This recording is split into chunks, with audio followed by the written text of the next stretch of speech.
Alors dans ce tuto, je vais vous apprendre à communiquer entre Python et Arduino, puisque nous avons vu la communication entre MATLAB et Arduino. Là, l'intérêt, c'est de voir les avantages du Python, c'est-à-dire la capacité à faire des scripts et puis à faire des tracés ou des post-traitements, et puis les avantages d'Arduino qui, eux, sont plutôt l'acquisition et le pilotage. Alors, lorsque vous commencez à faire un programme Python, la première étape consiste à importer la bibliothèque Serial qui va donc communiquer en série entre Arduino et votre PC. Et là, vous aurez la plupart du temps un message d'erreur. Donc je vais commencer par vous expliquer comment installer la bibliothèque PySerial. C'est un peu compliqué, mais la démarche peut être utilisée pour d'autres applications, donc je vais y passer un petit peu de temps. Pour ça, il faut comprendre qu'à la base, vous avez dans le répertoire d'installation de votre programme Python, ici moi Anaconda, vous avez un répertoire qui s'appelle script. Et dans ces scripts, donc, vous avez tout un tas de fonctionnalités, dont un qui est très utile qui s'appelle PIP, qui en fait sert à installer des packages. Voilà, PIP. Lorsque vous souhaitez utiliser ce script, en fait, vous ne pouvez pas le faire dans la console Python, qui n'est pas faite pour ça. Donc on va le faire dans la console de Windows. Donc vous allez ouvrir les propriétés ici, vous allez copier le raccourci, vous allez ouvrir ici, taper commande, vous allez lancer les commandes en tant qu'administrateur. Vous allez ensuite changer de répertoire pour vous mettre dans le répertoire où se trouve le script. Voilà. Et là, donc en théorie, vous pouvez taper la commande PIP, donc qui est disponible puisque vous êtes dans le bon répertoire.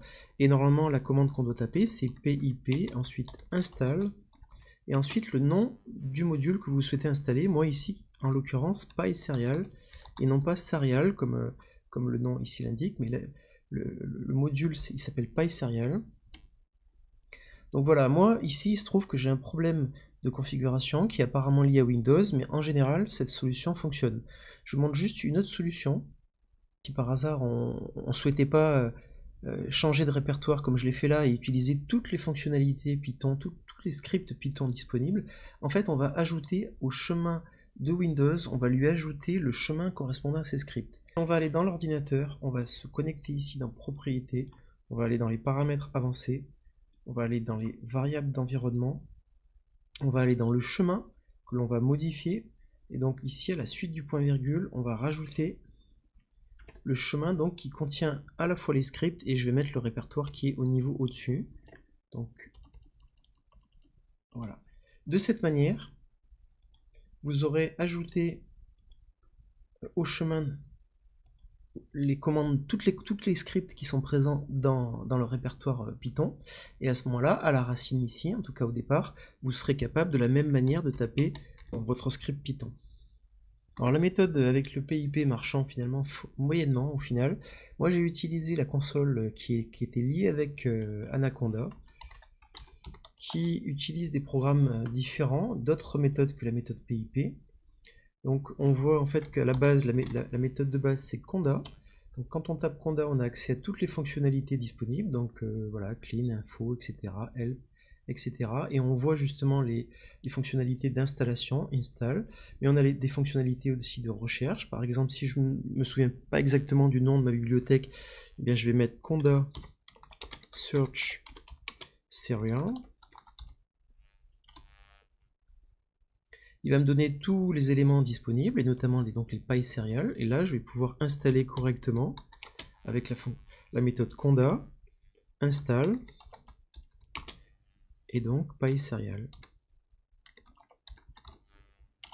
Voilà, moi c'était déjà installé, mais si donc vous avez utilisé Anaconda, bien sûr, l'utilisation de cette console et de la méthode, de la fonctionnalité Conda, semble beaucoup plus pratique que l'utilisation de PIP.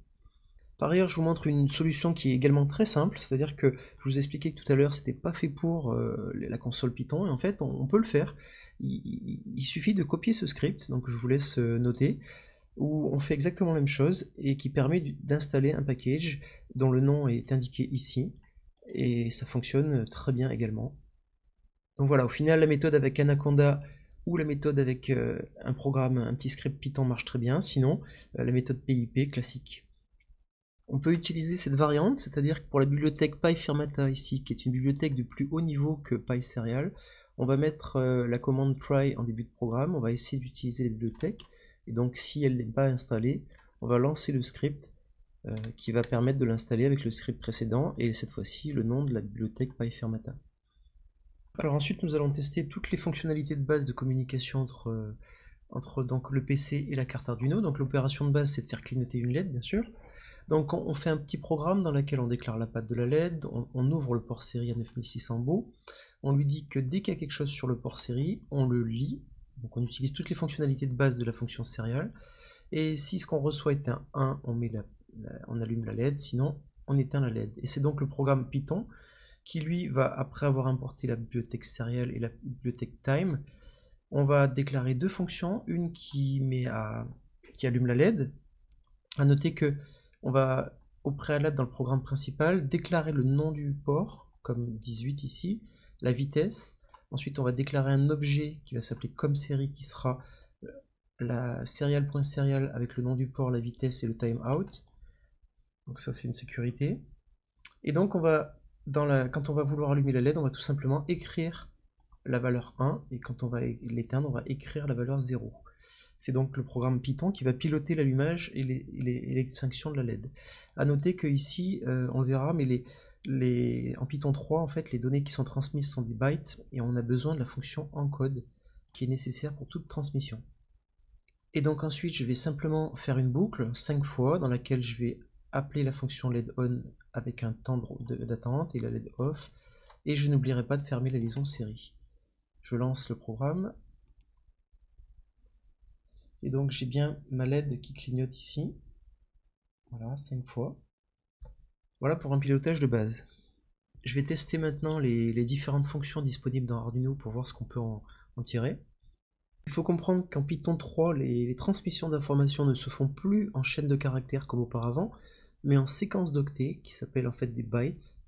Et donc l'envoi et la réception de données sera obligatoirement associé à une séquence d'encodage et de décodage qui sera faite suivant une norme UTF-8, comme on le voit dans les programmes Python indiqués tout en haut.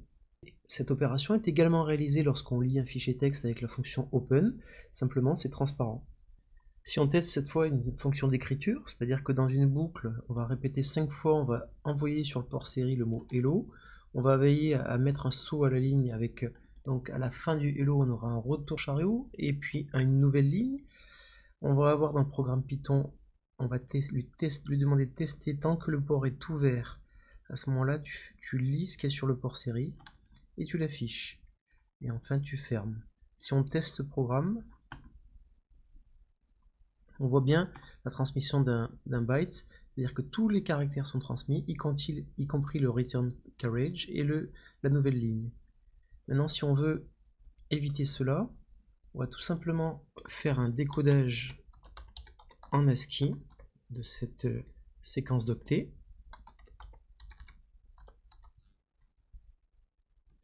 Et on aura cette fois uniquement la chaîne de caractères qui sera transmise et qui sera décodée donc comme caractère. Alors dans ce programme, je vais tester trois choses. D'une part, le fait de déclencher moi-même le programme Arduino. D'autre part, d'envoyer plusieurs paramètres à la fois depuis Python vers Arduino. Et enfin, d'avoir une réponse de Arduino vers Python. Donc la première opération que je fais, c'est lui demander d'appuyer sur la lettre E dès qu'il est prêt. J'envoie cette commande sur le port série. Pendant ce temps, le programme Arduino, lui, attend un message. Donc tant que le port série n'est pas disponible, il ne fait rien.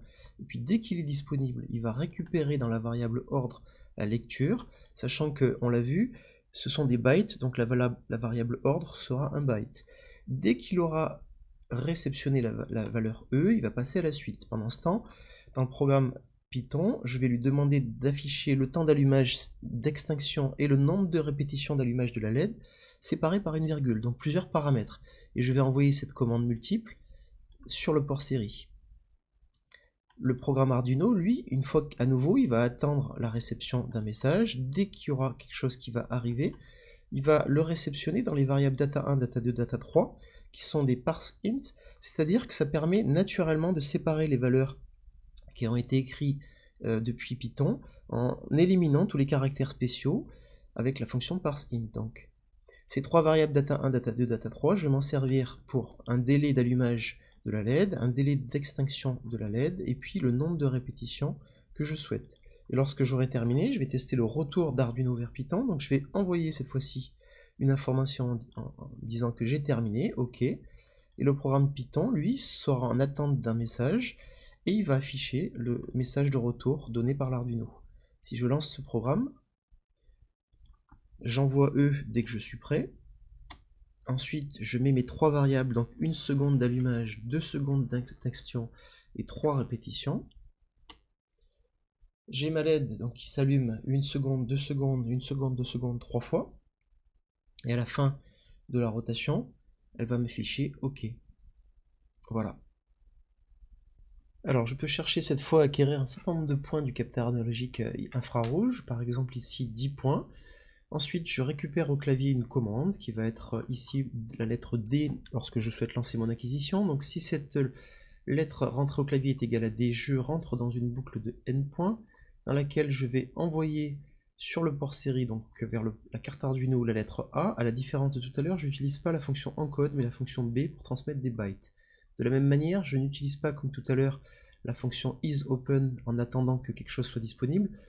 Il semble que ce soit facultatif. Je rentre directement ce qui est reçu sur le port série dans la liste data. Voilà. Je prends la valeur entière de ce qui est lu sur le port série après décodage ASCII. Ensuite, je ferme le port série comme d'habitude et je vais tracer cette fois les données. Dans le programme Arduino, je vais attendre que quelque chose soit disponible sur le port série, sinon je fais rien. Dès que quelque chose est disponible, je le rentre dans la variable ordre.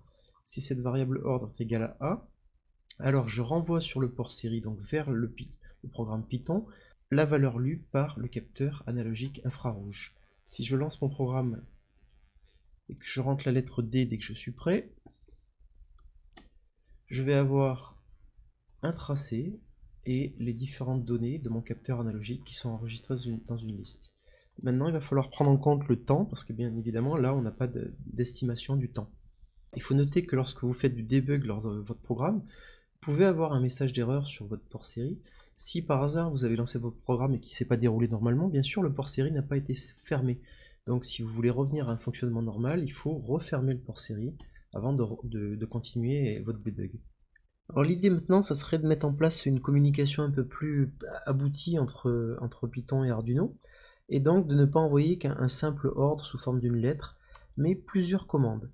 Donc j'ai mis en place un petit protocole, moi, ici, c'est-à-dire que lorsque je veux communiquer avec un capteur analogique, je vais envoyer une commande 1 qui sera A pour analogique, D pour digital, M comme moteur. Voilà, c'est simple.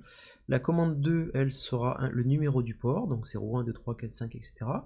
La commande 3, ce sera R ou write, read or write pour lecture ou écriture. Et la commande 4, ce sera la valeur que je souhaite envoyer éventuellement.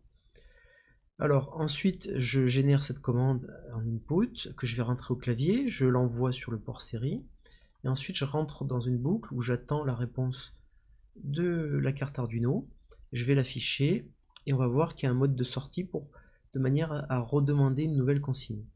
Dans le programme Arduino, je récupère chacune des commandes en fonction de leur type, c'est-à-dire que commande 1, on l'a vu, c'est une lettre, donc j'utilise la fonction read. Par contre, la commande 2 et la commande 4, ce sont des entiers, donc là j'utiliserai parseInt. Voilà. Au départ du programme, je déclare de manière adaptée ces commandes ici, suivant que ce soit des chars ou des integers.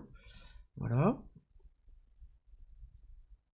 Et une fois que donc j'ai acquis ces 4 commandes, je vais tout simplement tester leur valeur. Donc je vais tester si commande 1 est égale à A, ça veut dire que je souhaite communiquer avec un capteur analogique. Ensuite, je regarde son numéro de patte, donc ça peut être le 0, ça peut être le 1, etc. Et puis ensuite, je regarde si je suis en lecture ou en écriture. Là, j'ai traité que la lecture. Et si je suis en lecture, eh ben, je renvoie donc la valeur analog read à commande 2, puisque commande 2, rappelons-le, est le numéro du port. Et donc on peut faire la même chose, on peut décliner tout ça. À la fin de cette information, on peut lui dire, écoute, j'ai terminé, donc je t'envoie E, et lui, il va dire, d'accord, si je reçois E, alors à noter que j'ai dû marquer anti/R, anti/N, le retour chariot et la nouvelle ligne, parce qu'avec la fonction décode, j'arrivais pas à les enlever, contrairement à parseInt par exemple. Donc là, ça va permettre de sortir de la boucle while et de me redemander une nouvelle commande. Ensuite, si on veut allumer ou éteindre une lettre, eh ben on testera si la commande 1 est digitale, si elle est égale à 13, et puis après on a la commande 3 qui sera soit en lecture, soit en écriture. Si elle est en écriture, je regarderai la commande 4, c'est-à-dire la valeur. Si elle est à 0, j'éteins la LED. Si elle est à 1, j'allume la LED. On va tester ce programme.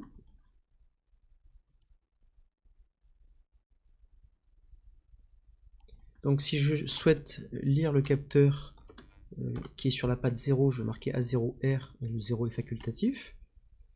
Il me renvoie la valeur 44 et il me dit qu'il a terminé avec la valeur E. Si je souhaite allumer la LED, je vais marquer D13W1, on devrait voir la LED s'allumer. Voilà. Et si je souhaite l'éteindre, je mettrai 0. Voilà, alors quel est l'intérêt de ça? L'intérêt, c'est de mettre en place un protocole de communication entre Arduino et Python qui soit simple et finalement, alors ça existe déjà un petit peu, mais qui soit simple et qui permette d'établir des communications plus abouties.